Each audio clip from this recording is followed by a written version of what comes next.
Hey everybody, how's it going? Martin with Belvoir Auto Spa. Today's video, I just got some stuff in that I wanted to try out, and I figured, hey, let's make a video about it. So I got a package from Autopia. If you don't know, Autopia is it's AutoGeek's sister site, and they have like a wholesale program, and they have some pretty good pricing on stuff. So I placed an order. It just came in today, and the order contained a lot of polishing pads. I ordered pads from Lake Country and Rupes, and I'll get into them in a minute. But I ordered pads for each one of these types of polishers. So for the rotary, I ordered, this is a Max Shine M1000. I ordered the Rupes polishing pads, the regular polishing pad, the yellow one, and then the fine polishing pad, the waffle ones, because those are good for rotaries. Rupes just came out with those. They featured them at SEMA, so I wanted to test those out because those work better on rotary. I got some Lake Country HDO with CCS pads for my dual action long throw. And those are basically two existing things that Lake Country had that they combined into one pad, so you got the best of both now. And then for my force rotation, I got Lake Country Force pads. Now, Lake Country Force pads are not new.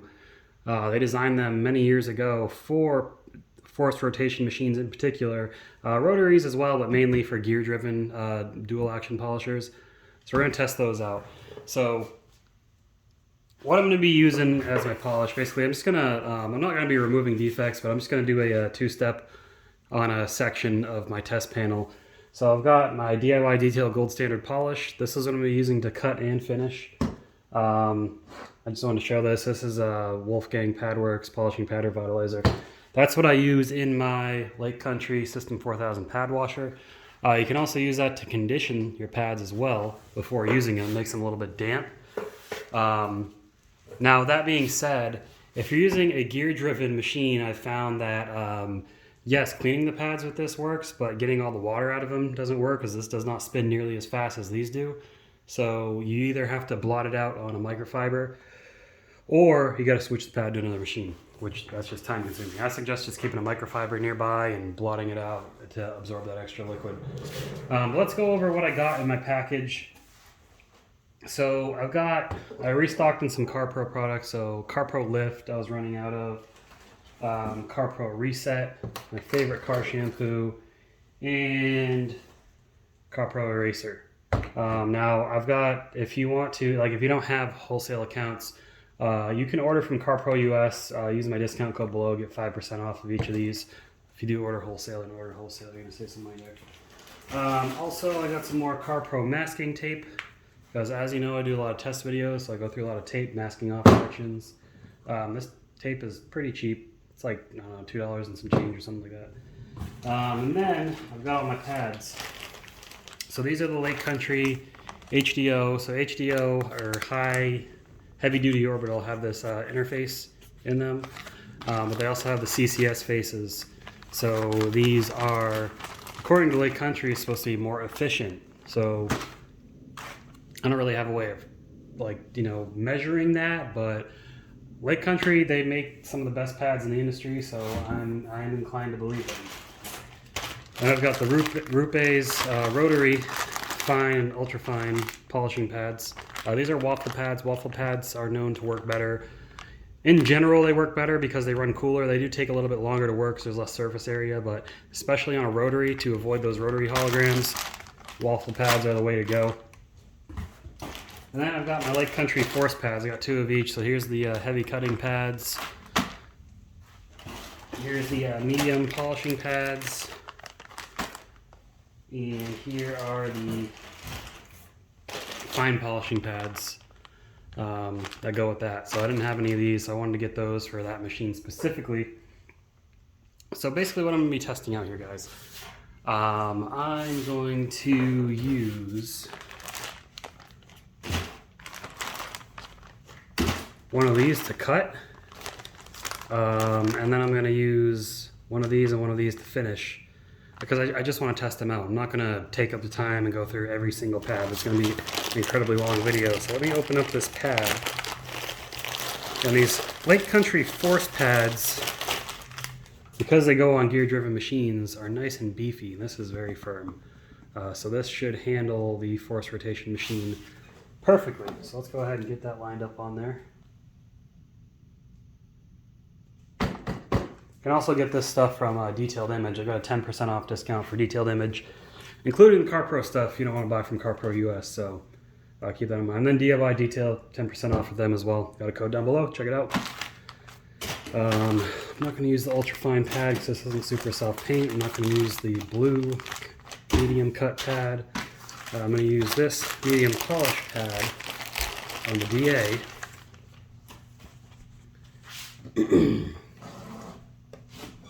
Get that lined up. I'm going to use this yellow finishing pad on the rotary. And you can feel this is super dense. This has some push to it. This is very soft. It has a lot more push to it. So that is the difference between cutting and polishing pads. They just get softer as you go. So first thing first, I'm going to want to prime my pads. I'm going to grab a microfiber so I can get the water out of the force rotation. I'll show you guys how I do that. This is also how you wash the pads, but we're just priming them to get better results.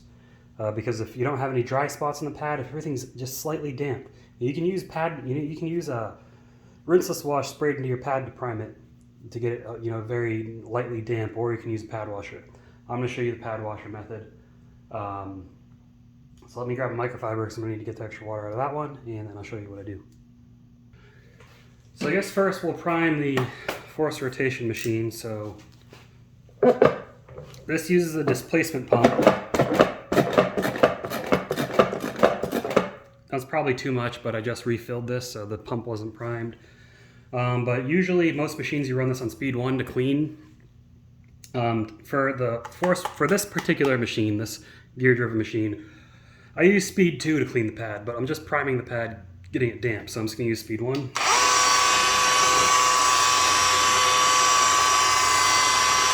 Okay, that gets most of the polish, or not the polish, I'm not cleaning. That gets the liquid spread through it. And then I'm going to put it on speed, the max speed to get the water out.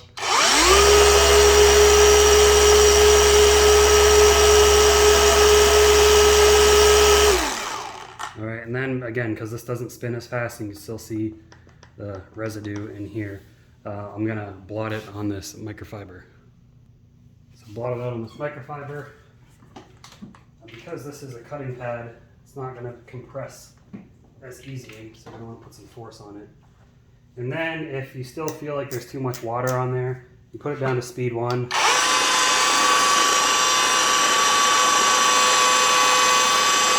You just run it against the pad. That centrifugal force throws the water to the outside. But there we go. It feels nice and damp now, not too watery. Now let's move on to the next machine and pad. And I will go over how to clean these pads after as well, so you can see everything in action. So we're going to prime this pad. This is a dual action polisher, so this should be a lot easier. So speed 1, a couple pumps. Pad's nice and damp, max speed to get the extra water out.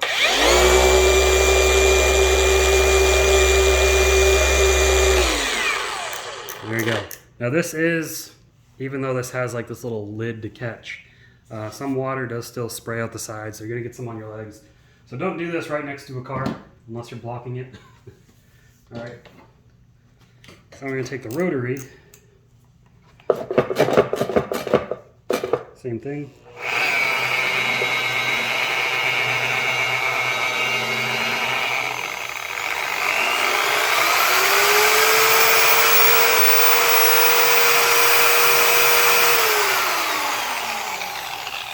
Alright, pads are all primed. Now, you don't have to do this. I do this because every time I finish a panel, I come back and I wash the pads. I don't have to keep changing the pads out. And then my pad's still primed. But if you just have some rinseless wash or even just some general, detail spray, pretend this is that. You would just hold it up to your pad, a few spritz, and it would be good to go. Then your pad's primed. So you can do that as well if you don't have something like this or you don't want to do that. Again, the slightly dampened pad does help with your cutting and polishing. It helps keep you from dry buffing. Dry buffing are basically areas on the pad that don't have polish in them yet. So there's no lubrication. That's how you can get that micro marring from DAs. That's how you can get increased holograms from rotaries. So just keep that in mind. Now we're going to go over to the panel and we are just going to do our test section here. Again, we're not removing defects. I'm just testing these pads out. All right, so here's my test panel. I just got finished doing a test of different waxes. So you still see there's residue and stuff left behind. So every time, before I do a new video with this panel, I always prep it by at least polishing it. So I'm just gonna go ahead and do that here on camera. So first I'm gonna grab my gear-driven machine, and I'm gonna do a cut on this entire section just so I can get everything off, and then I'll test the polishing pads out and see how those do. So DIY, basically you get the pad spinning before you spray the compound in or the polish. Normally I have it angled at the ground, but because of the angle of the camera, I'm gonna angle it this way. So you're probably gonna see some overspray get on the panel. But if you angle it on the ground, any overspray that's on the ground is not a big deal, right? So gear-driven machines are a little tricky because they don't free spin. So how it just kind of stops right away as soon as I let go. But I'm gonna try to get it, I'm gonna do 2 sprays on here because I'm gonna be covering a large area, and then we'll get started. There we go. And you can see some overspray got on there. But that's okay, that's our polishing, but now we got polish spread nice and evenly into the machine. So let's get this done. Now this is kind of a boring part, you don't have to watch it. Now I don't care to spread the polish around. I don't think you really need to do that. I'm not saying that is the proper way or that's the only way, but I've never had anything bad happen from not spreading the polish around ahead of time. So I think people do that just so it doesn't sling. I do that with the rotary a little bit because rotaries like to sling more. This isn't going to sling, so I'm not too worried about it. But let me get this section cut out. Now on a gear driven, you usually go on a higher speed because it doesn't rotate as fast, but it does spin and oscillate. But it's not as fast as rotary or DA as far as the spinning goes, but that constant motion is what helps it do its work. So this is the best of both worlds between a rotary and a DA. This is my workhorse for one steps. But again, we're just testing it out because I want to test out these force pads.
That's probably a larger area than you would normally work, but again, it's a test panel, I'm not too worried. There is still polish down here. It looks like it was running out. Not as much as up here, but I wasn't dry buffing. But as you can see, because this is curved and this pad is super hard, it doesn't conform to the curvature as much.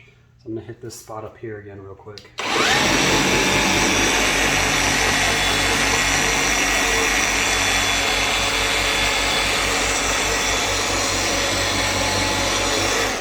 It's more difficult with curved panels when you're cutting because the pad doesn't make as much contact because it doesn't flex. Anyways, let's get this wiped off and then we will start finishing with our two other machines. All right, so we'll use our nice soft Rag Company Wolfpack towel. Very nice towels. Get this polish and residue off. Now, some people will say you should use panel prep between stages. I mean, yes and no. If you're trying to make sure your polish doesn't have any fillers in it, then yeah. But I don't really find the need, because if the polishing oils themselves, I'm not saying they are fillers, but if the oils themselves are filling in any scratches or whatever, it's not noticeable to the naked eye. It's not going to be noticeable to anybody else. This isn't a concourse detail. Most of us are just detailing for normal people, and the job isn't there. The expectation is not perfection. The expectation is always improvement. So unless you're being paid thousands and thousands of dollars to get it perfect, don't get too caught up on it. But anyways, let's grab the DA. This is a 15mm DA, cordless, which is nice. They've got a cordless rotary, I just haven't gotten it yet. So, let's get some polish on here. Just going to do one spray for this because I'm only going to do about half the panel. And let's get started. We'll do this half.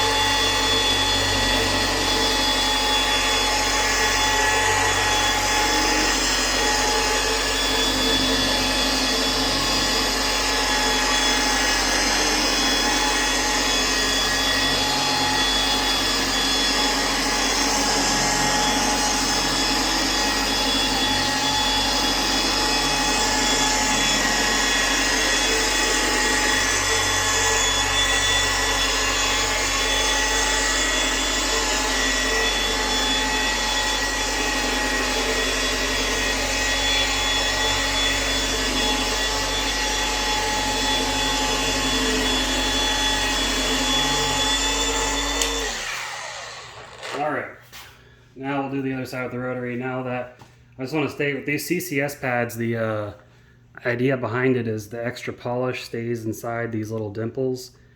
That way it continues to give you fresh polish as it goes.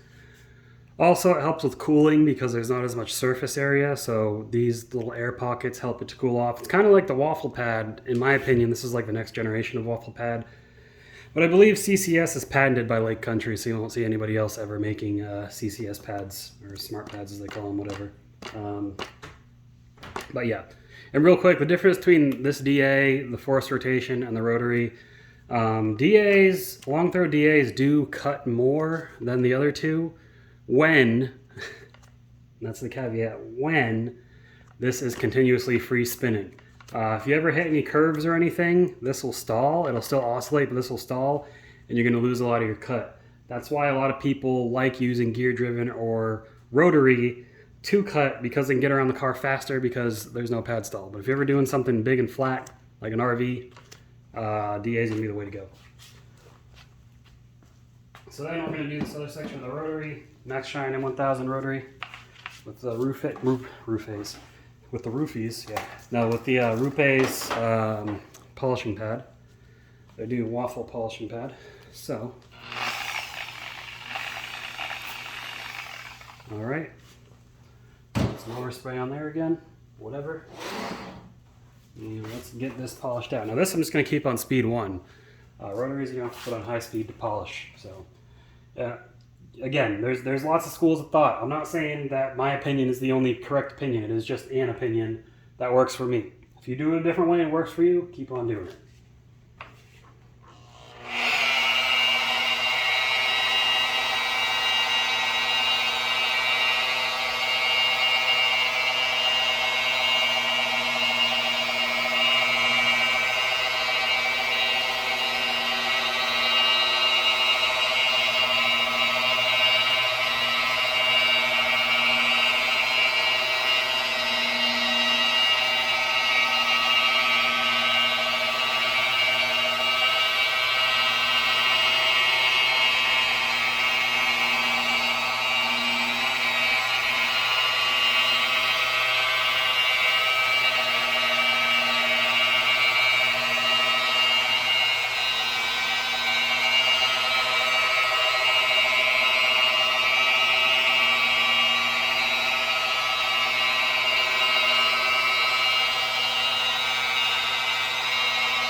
All right, I intentionally left a strip in the middle untouched so we can, when we look with the light, we can really compare. But I'll tell you, these waffle pads are really nice. They really make it so you're not fighting the machine. So I don't know about you guys, if you ever use a rotary or a gear-driven machine with a cutting pad, like you saw when I was using the cutting pad earlier, that machine wants to pull you around. Waffle pads, especially the rotaries, help eliminate that pulling you around and skipping that they like to do. So waffle pads are definitely a great option. Excuse me. I do have a finishing waffle pad from DIY Detail. It's a 6-inch pad. Personally, I like to use 5-inch pads on rotaries. That's just my personal preference. But they sent me a 6-inch pad, and I did a video on that, and that pad works great as well. Apparently, they're coming out with another finishing pad, so we'll see when that gets here. But this is the results with these pads and this polish. So let me grab the towel, we'll wipe it off, and we'll re-inspect.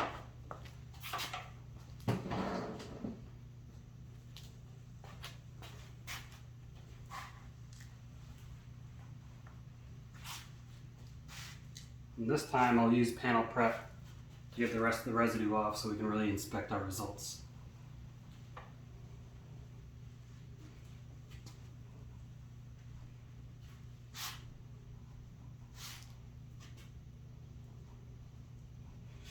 All right, let me grab the panel prep and we'll get that on there. All right, got my favorite panel prep, Car Pro Eraser. Smells heavenly. Sorry if you live in California because your state laws don't allow this to be shipped to you anymore. So you're missing out, but I love this stuff. It smells so good. I think it has something to do with their like VOC compliance or whatever. Not that this is bad to inhale, it just doesn't meet their VOC compliance. But obviously the rest of the country it's fine. So won't worry too much about it. All right, so let's grab our light. Let's take a look. Oh yeah. So you can see right here, that's the haze from the cutting pad. A little bit of haze there, you can kind of see light holograms. If we look over here, nice and crystal clear from that finishing, finished well. And if we look over here as well, that finished pretty good. I do see a hint more clarity on the side I did with the rotary than I do with the DA. Now, granted, the rotary pad I use is a finer pad than the DA pad, but rotaries also tend to finish out better as well with the correct pad on them. But this middle section where I did the cutting, you can definitely see the haze left over from it, and that's why when you do two-step, you got to finish out. Otherwise, you'll have this haze all over your car, and when the sun catches it, it's just going to look terrible. Don't look where the light is, look below. That's where you can really see the haze. I'm pointing, but I'm not pointing on camera. Look below in this area. I'll tell you, that's where you can see the haze. It's like right here. Some of it's right here. It's like in this general area. But yeah, that all did pretty good. So great pads. I mean, I figured they would be. I don't see why they would be bad. They're all amazing. But I just figured I'd get that on camera while testing these out. But real quick, I'm going to show you guys how to clean the pads. Now, I'm not going to do each machine. I'm just going to do the DA. Because most people have a DA. It's the same concept for the other machines as well. So let's get that set up and I'll show you the dirty pad. In goes the dirty pad, out comes clean pad. Alright, so pad is dirty. It's got polish all over it. You can see it. Kind of hard to see with the light, but it's more yellow in the middle. See that? Okay. So, a couple sprays, turn it on. You don't need to put pressure down. You just work it around. I'd say for, some people say 5 to 10 seconds. It really depends on how dirty the pad gets. But this should be fine. Okay. Crank it up to max speed. Now, don't crank it up to max speed and pull the trigger like I did earlier, because that's going to make a big mess. Not a big mess, but it does make a mess. If you leave it on low speed and gradually increase the speed, it's more controllable.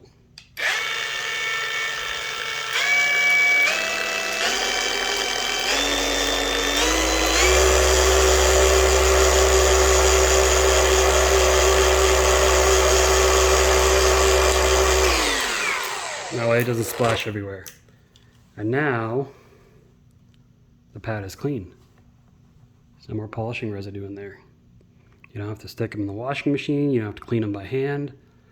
Easy peasy. And this will also save you from having to buy 10, 15 freaking pads, because you know polishing pads are not cheap. Quality polishing pads. You're buying Lake Country pads, guys, you're spending 10, 15 bucks a pop on a pad. Rupes is about the same. If you want to use cheaper pads, use cheaper pads. Harbor Freight's got the Bauer ones. Seem decent. The Warrior ones are kind of crappy. But the Bauer ones seem alright. They're cheaper. Whatever. But yeah, guys. Appreciate you watching this video. Hopefully you learned something. If you learned something, let me know. If you got something you want me to learn, let me know. If you're interested in getting any of this stuff, I'll put links to Amazon on there. And if you want to purchase it and save some money, like if you want to buy the DIY stuff, get 10% off. You want to buy any of this stuff from Detailed Image, get 10% off. I got a code. If you want to buy it from CarPro US, get 5% off. I got a code from them as well. I will say, if you're buying CarPro stuff from CarPro US, they are the importer. So everything from them is going to be fresh. If you're buying it from other retailers, especially the coatings, might be a little bit old. So keep that in mind. But I'll see you all in the next video. Appreciate you watching. Keep them clean. Have a good one.